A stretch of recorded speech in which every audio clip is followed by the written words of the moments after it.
Respect isn't given because you speak well. It's given because you carry weight, even in silence.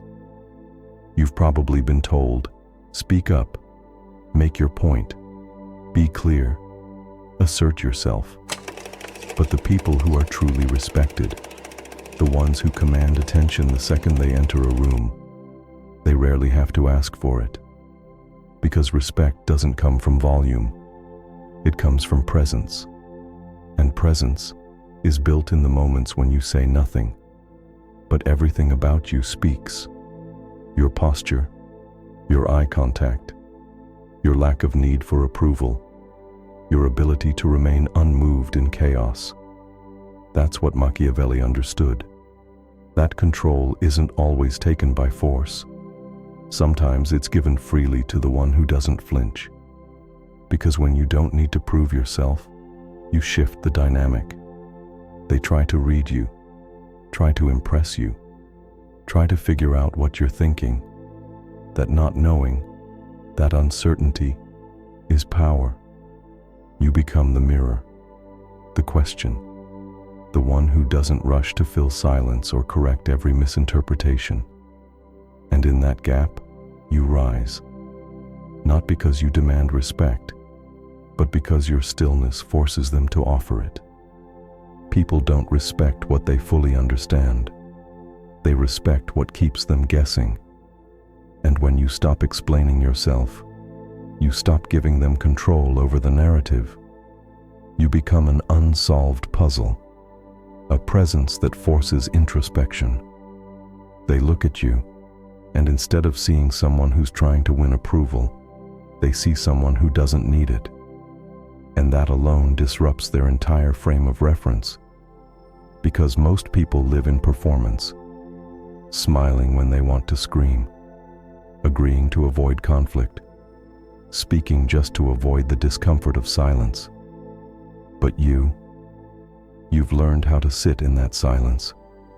You've learned how to hold eye contact without apologizing. You've mastered the pause, the moment between response and reaction. And that's where your power lives. Machiavelli didn't just talk about manipulation. He understood perception. And perception isn't shaped by words. It's shaped by energy. You enter a room, and without saying anything, people adjust. They fix their posture. They check themselves. Not because you said something, but because something in you said, I don't need to be liked to be respected. That's unsettling. That's powerful. And that's the point. You don't dominate by force. You influence by being unfazed, by staying still when others seek validation, by remaining calm when others perform, by observing while everyone else is too loud to notice what's really going on. Respect begins where validation ends.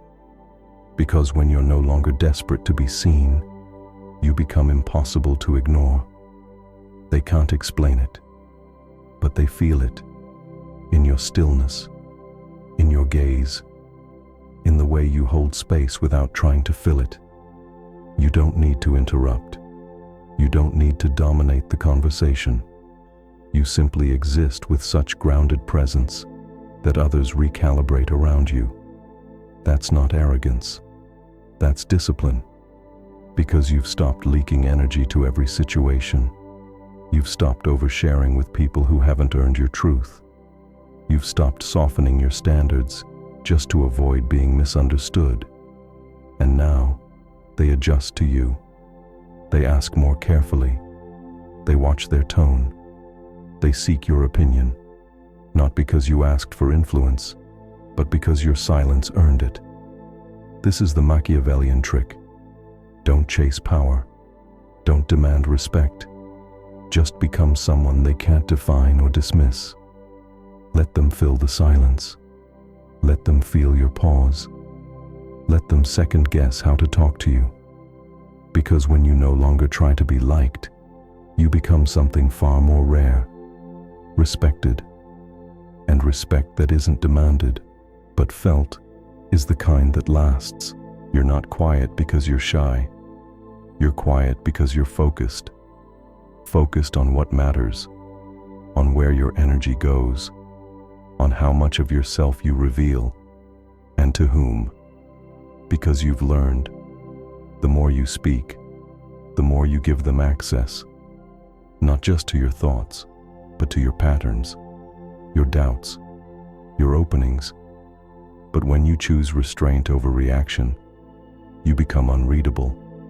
And when you're unreadable, you're powerful. This doesn't mean you disappear. It means you become selective.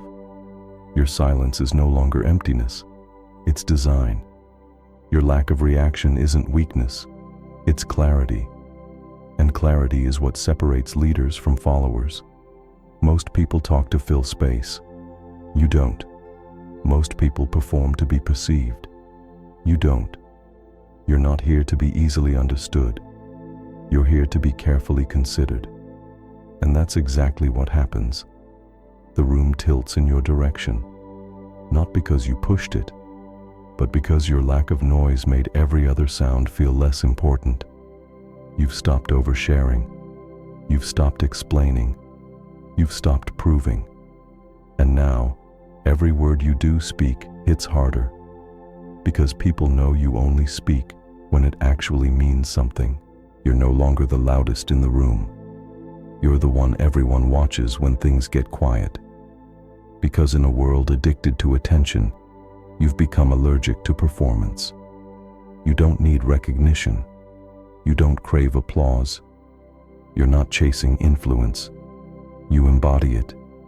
You walk with intention. You choose when to speak. You decide what deserves your energy. And the result? People start to feel your presence more than they hear your words. That's how true power works. It's not something you yell. It's something you carry. Not on your sleeve, but in your silence. Not in your arguments, but in your restraint. Not in your explanations, but in your decisions.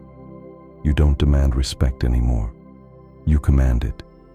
Not because you say the right things, but because you know when not to say anything at all.